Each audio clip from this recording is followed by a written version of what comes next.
नमस्कार, मैं पहाड़ी ममता पिथौरागढ़ से आप सबका स्वागत करती हूँ। छोटों को प्यार, बड़ों को नमस्कार। आज मैं जा रही हूँ शनिवार लाइन क्योंकि अंजू लुंठी जी वहाँ पर आ रहे हैं, तो आपको मैं अपने ब्लॉग के माध्यम से दिखाऊंगी वो क्या कहना चाहती हैं। तब तक के लिए आप लोग मेरी ब्लॉग में बने रहना। नमस्कार। उसमें मोहर लगाएंगे और मोहर लगाकर अंजू लुंठी को विजय बनाएंगे। इसी के साथ मैं अपनी बात समाप्त करते हुए आप सभी का बहुत बहुत धन्यवाद अदा करता हूं। जय भारत, जय उत्तराखंड, धन्यवाद। तो इसी क्रम को आगे बढ़ाते हुए हम सब की नेत्री, इस नगर पालिका की मेयर आने वाले समय में हम सब के जो आज जगह जगह घूम घूम कर नगर की समस्याओं को जानने की कोशिश कर रही, ऐसी हमारी कांग्रेस पार्टी की उम्मीदवार अंजू लुंठी जी से अनुरोध करूंगा कि वो अपनी बातें रखें। अंजू लुंठी जी। धन्यवाद। पूर्व दर्जा राज्य मंत्री महेंद्र सिंह लुंठी जी तथा हमारे साथ आए वरिष्ठ कांग्रेसी तथा जिन्होंने कनाली छना से विधायक का चुनाव लड़ा है, रमेश कापड़ी जी, रेशमा बानू जी तथा महिला कांग्रेस की जो पूर्व में जिला अध्यक्ष रही है, अब भी महिला कांग्रेस की प्रदेश सचिव है, पद्मा बिष्ट जी, गणेश जोशी जी, जितू जोशी जी, सुरेश समडा जी तथा यहाँ पर स्थित मेरी माताएं बहनें, मेरे युवा भाई बुजुर्ग, मैं आप सभी का इस सिनेमा लाइन की सभा में हार्दिक स्वागत तथा अभिनंदन करती हूँ। जैसे हम सभी को पता है कि 30 जनवरी को चुनाव होने वाला है और कांग्रेस पार्टी द्वारा मुझे प्रत्याशी बनाया गया है। तो पिथौरागढ़ में महिला सीट है, ये हम सभी महिलाओं के लिए बड़ी सम्मान की, बड़ी गौरव की बात है कि यहाँ पर महिला सीट आरक्षित हुई है। तो जैसे मेरा स्लोगन है कि हमें मेयर चाहिए, मेयर पति नहीं चाहिए। तो हमारे बीच में कई कैंडिडेट, महिला कैंडिडेट ऐसी हैं जिनको हम उनके नाम से नहीं जानते हैं, जिनकी शक्ल हमने आज तक नहीं देखी है। आपके बीच में भी वो महिला कैंडिडेट आई होंगी, चाहे वो बीजेपी की कैंडिडेट है या वो कैंडिडेट है जिसका समर्थन विधायक जी कर रहे हैं। जब हम बेरोजगारों की लड़ाई लड़ रहे थे, जब हम पेपर लीक की लड़ाई लड़ रहे थे, तो वो कैंडिडेट कहाँ थी? मैं उन कैंडिडेटों से पूछना चाहती हूँ। ये लड़ाई आज मेरी लड़ाई नहीं है, ये लड़ाई हर उस महिला की लड़ाई है जो आगे बढ़ती है, जो सामाजिक क्षेत्र में काम करती है, जो राजनीतिक क्षेत्र में काम करती है, लेकिन कुछ लोग उससे पीछे खींचने का काम करते हैं। तो आप लोगों को समझना होगा, जब मैं अपने युवा भाइयों के साथ गांधी चौक में धरने में बैठी थी, तो मैं उन महिला कैंडिडेटों से पूछना चाहती हूँ, उस समय आप कहाँ थे? जब हम महंगाई के खिलाफ लड़ाई लड़ रहे थे, तो हम उन महिला कैंडिडेटों से पूछना चाहते हैं कि आप कहाँ थे? जब हमारे बच्चे पेपर यहाँ से देहरादून जाते थे, कोई हल्द्वानी जाता था, गरीब घर का बच्चा जाता है, फिर वहां से जैसे ही घर पहुंचता है तो उसे पता चल जाता है कि पेपर लीक हो गया है। तो जब हम उसकी लड़ाई लड़ रहे थे तो वो कैंडिडेट कहाँ थी? जब पिथौरागढ़ में पानी नहीं आता है, हम उसकी लड़ाई लड़ रहे थे, तो वो कैंडिडेट कहाँ थी? जब गैस सिलेंडर महंगा होता है तो मैं उसकी लड़ाई लड़ रही थी, तो वो महिला कैंडिडेट उस समय कहाँ थे? जब मैं तमाम समस्याओं के लिए यहाँ पे लड़ रही थी, तो महिला कैंडिडेट कहाँ थी? मैं आज उनसे पूछना चाहती हूँ। तो आप लोगों को ये समझना होगा कि कौन सी महिला, किस महिला ने आज तक आपकी लड़ाई लड़ी है, किस महिला ने यहाँ पिथौरागढ़ की समस्या के बारे में बात करी है। लेकिन आज कई लोग बड़ी बड़ी बातें कर रहे हैं। आज ये चुनाव इस प्रकार हो गया है जैसे ये चुनाव महिला मेयर का नहीं बल्कि उनके पतियों का चुनाव है। जब मैं बात यहाँ पर करती हूँ कि चलो सारी महिला कैंडिडेट क्यों ना रामलीला मैदान में डिबेट करते हैं, तो वहां से जवाब आता है कि महिला कैंडिडेट क्यों डिबेट करेंगी, उनके पति की डिबेट कराते हैं। और जब मैं ये बोलती हूँ कि हमें मेयर चाहिए, मेयर पति नहीं चाहिए, तो उन्हें आपत्ति होती है। तो ये बात आप लोगों को भी समझनी होगी। जब वो महिलाएं आज तक घर से ही नहीं निकली है तो आगे क्या काम करेगी? जब हम अपने छोटे बच्चों को छोड़ के, एक महिला के लिए, आप लोग भी महिला है, आप लोगों के घर में भी आपकी पत्नियां हैं, आपकी बहनें हैं, आपकी माँ है, उन्हें कितना संघर्ष करना पड़ता है जब वो घर से बाहर निकलती है। जब वो घर से बाहर निकलती है तो सबसे पहले अपने घर का काम करेगी, अपने बच्चों को नहलाएंगी, धुलाएंगी और उनको खाना बना के उनको स्कूल भेजेंगी, उनको पढ़ाएंगी। सारे काम एक महिला को करने होते हैं। तो वो सब काम मैंने भी किए। घर के काम करके मैं बाहर निकलती हूँ, काम करती हूँ, राजनीति चाहे सामाजिक क्षेत्र में कदम रखा है। लेकिन आज मुझ पर कई तरह के आरोप लगते हैं। तो ये आरोप सिर्फ मेरा आरोप नहीं है, ये आरोप हर उस महिला के लिए महिला के लिए जो काम कर रही है और कुछ लोग उसको पीछे धकेलने का काम करते हैं। अगर मैं अपने राजनीतिक जीवन की बातें करूं तो 2014 में समय मेरे साथ हो रहा है, तो मैं पिथौरागढ़ की जनता से न्याय मांगना चाहती हूँ। वो षड्यंत्र 2014 में इस प्रकार हुआ कि मेरे 2 वोट ज्यादा होते हुए भी मुझे कोर्ट का दरवाजा खटखटाना पड़ा, जहाँ पर मुझे हाई कोर्ट से विजय प्राप्त हो गई। हाई कोर्ट से 2017 में जब मैं ब्लॉक प्रमुख बनी तो 2017 से 2019 के बीच में मैंने ब्लॉक में कई काम किए। जो 2017 से 2019 के मैंने काम किए उसका रिजल्ट ये रहा कि मुझे उस क्षेत्र ने वहां से जिला पंचायत निर्विरोध बनाया। अब कुछ लोग को इसमें भी आपत्ति हो रही है कि मैं जिला पंचायत निर्विरोध कैसे बनी, उसमें भी एक युवा नेता बड़ी बड़ी बातें कर रहा है। तो मैं उसे ये बताना चाहती हूँ, जो काम मैंने किए थे इसका रिजल्ट से जो विधायक हमेशा गुरुंडे से हारता था, 1700-1500 वोटों से हमेशा हारता था, वही विधायक 2022 में वहां से 250 से आए। तो ये वहां की जनता का आशीर्वाद नहीं था, वहां की जो मैंने उस क्षेत्र के लिए काम किया था क्या उसका फल नहीं था? आज वो मेरे पर किस प्रकार का आरोप लगाते हैं। राजनीति की एक सीमा होती है, किसी पे लांछन लगाने की एक सीमा होती है, एक महिला का अपमान क्या होता है इसका ये पिथौरागढ़ की जनता आपको जवाब देगी। लेकिन वो अपने काम गिनाता है कि मैं 10-15 साल से राजनीति कर रहा हूँ, पार्टी का झंडा डंडा पकड़ा। अरे हम भी तो महिला हैं, एक महिला को कितना कष्ट होता है, अपने छोटे बच्चों को छोड़ के वो सारे काम करती है। जब मेरा 4 महीने का छोटा बच्चा था तो 2019 में जब कोई चुनाव लड़ने को तैयार नहीं था, उस समय मैंने चुनाव लड़ा। उस समय जो हमारी नेता प्रतिपक्ष थी इंदिरा हृदय जी, वो आए, उन्होंने कहा कि तुम चुनाव लड़ोगी, और डील ये भी थी कि जो इस समय चुनाव लड़ेगा 2022 में भी वो चुनाव लड़ेगा। 2019 में मुझे जनता का आशीर्वाद मिला, और थोड़े से वोट 2400 वोटों से मैं हारी, लेकिन मैं वो अपने को आशीर्वाद समझती हूँ।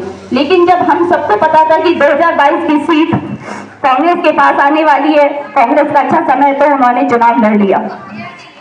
तो आज ये मेरे पे तरह तरह के आरोप इस प्रकार लगा रहे हैं। तो आप लोगों को ये समझना होगा कि आज राजनीति किस ओर जा रही है। वो कहते हैं हमने राजनीति करी, वो कहता है मैं 3 साल की लड़की को छोड़ के यहाँ कर्नाटक गया, राजस्थान गया, बिहार गया, पंजाब गया, लेकिन मैं तो अपने 4 महीने को छोड़ के, अपने बच्चे को छोड़ के उस समय चुनाव लड़ी थी, विधानसभा का उपचुनाव। बताइए एक महिला का जब छोटा बच्चा होता है उसे कितना कष्ट होता है घर से बाहर निकलने में। मैं 4 महीने के बच्चे को दूध पिला के आती थी, फिर प्रचार में जाती थी, फिर घर आती थी, उसको दूध पिलाने के घर में 2-3 चक्कर लगाने के बाद फिर मैं प्रचार में जाती थी। जब मैं प्रेग्नेंट थी मैंने इस कांग्रेस पार्टी के लिए अपना झंडा डंडा उठाया। चलो मानती हूँ आपने मेरा समर्थन नहीं करा, लेकिन हमारे बीच में जो 15 मिस्त्री की मैडम बैठी है तथा जो महिला कांग्रेस की जिला अध्यक्ष है भावना नगर कोटी जी, उन्होंने भी दावेदारी करी थी। आज मुझे वो अयोग्य बता दे, तो आपने उनका समर्थन क्यों नहीं किया? विधायक जी मैं आपसे पूछना चाहती हूँ, आपने उनका समर्थन करना चाहिए, क्योंकि उसने तो नामांकन पहले दिन कर दिया था, आप उसका समर्थन भी तो कर सकते थे। लेकिन मैं बताऊं, आज मुझे टिकट खरीदने का आरोप लगाते कि मैंने टिकट खरीदा है। जब यहाँ पर नामों की सहमति नहीं बनी, हमारे प्रदेश स्तर पर जो कमेटी बनी थी जिसमें हमारे बड़े बड़े नेता थे, हरीश रावत जी, प्रदेश अध्यक्ष करण मेहरा जी, प्रीतम सिंह जी और हरक सिंह रावत जी, यशपाल आर्या जी, जब यहाँ पर टिकट की बात भी कि टिकट अंजू लुंठी को दिया जाए या भावना नगर कोटी को दिया जाए, तो इन्होंने कहा कि मैं इस्तीफा दे दूंगा। तो सहमति इन्होंने कहा कि मोनिका मेहर को टिकट मिलना चाहिए। जब वहां पर कई नेता नहीं माने तो हमारा टिकट केंद्रीय नेतृत्व को भेजा गया, जिसपे 3 नाम, एक मसाला जोशी जी की वाइफ जो आज बीजेपी में चले गए, जो बड़ी बड़ी बातें कर रहे हैं आज बीजेपी में जाके, जो अपनी धर्म पत्नी को टिकट न मिली। मैं उनसे पूछना चाहती हूँ कि वो भी अपनी धर्म पत्नी का योगदान बता दीजिए कि उनकी धर्म पत्नी की पिथौरागढ़ के लिए क्या योगदान। क्या आप लोगों ने उनकी धर्म पत्नी का नाम सुना है? रुक्मणी जोशी का। मैं आप लोगों से पूछना चाहती हूँ। तो वो कांग्रेस पार्टी छोड़ के बीजेपी में चले गए, जबकि वो देहरादून बैठते थे, जबकि उनके पास अगर प्रदेश अध्यक्ष के बाद कोई बड़ा पद होता है तो वो उनके पास था। जब 3 नाम रुक्मणी जोशी जी का, मोनिका मेहर का और मेरा नाम जब दिल्ली गया केंद्रीय नेतृत्व के बाद, जो हमारे राष्ट्रीय अध्यक्ष है और जो महासचिव है केसी वेणुगोपाल, जब उन्होंने डिस्कस किया तो योग्यता के आधार पर किसको टिकट मिलना चाहिए बताइए आप लोग। वो आज ऐसी बातें कर रहे कि मैंने टिकट खरीदा। अंधेरी रात को ऐसा क्या हुआ, कहता है वो लड़का कि अंधेरी रात को ऐसा क्या हुआ कि टिकट इनको सुबह मिल गया। तो मैं ये उसे ये बताना चाहती हूँ कि टिकट मुझे मेरी योग्यता के आधार पर मिला है। जब हम पार्टी के लिए काम कर रहे हैं, आज वो बताती कि उसकी धर्मपत्नी कभी पार्टी कार्यालय में आई, कभी पार्टी के प्रचार प्रसार के लिए उसने काम किया, कभी किसी धरने में आई। जब विधायक जी 14 दिन तक धरने में बैठे थे जहाँ पर कांग्रेस पार्टी उनके साथ खड़ी थी सुबह से शाम तक, और मैं पूरे लगातार 14 दिन तक उनके साथ वहां पर बैठी थी, तो क्या उनकी धर्मपत्नी वहां पर आई? तो क्या वो मेयर कैंडिडेट वहां पर आई जो आज अपने लिए वोट मांग रही है? आज वो कहता है कि मेरी राजनीतिक हत्या कर दी गई है, लेकिन उसे ये बात अभी तक समझ नहीं आ रही कि यहाँ पर सीट महिलाओं के लिए आरक्षित है, ये सीट पुरुषों के लिए नहीं है। उसे अपने सपने से बाहर आना पड़ेगा। जगह जगह रोता भी लगता है कि मेरी राजनीतिक हत्या कर दी, मेरे आज मान सम्मान की बात है। तो मैं आप लोगों से कहना चाहती हूँ, ये मेरे आत्मसम्मान की बात है, हर महिला के मान सम्मान की बात है जो महिला संघर्ष कर रही है और आगे बढ़ना चाहती है। कुछ लोग उसे पीछे धकेलने का काम करते हैं। वो कह रहे कि महिला को बार बार मौका क्यों दिया जाए? क्या मुझे मौका नहीं मिलना चाहिए? आज जो विधायक जी कहते हैं कि महिला को बार बार मौका मिलना चाहिए, वो तो 2002 से अभी तक विधायक का उनको पार्टी ने विधायक का टिकट दिया। क्या कांग्रेस पार्टी में और नेता नहीं है?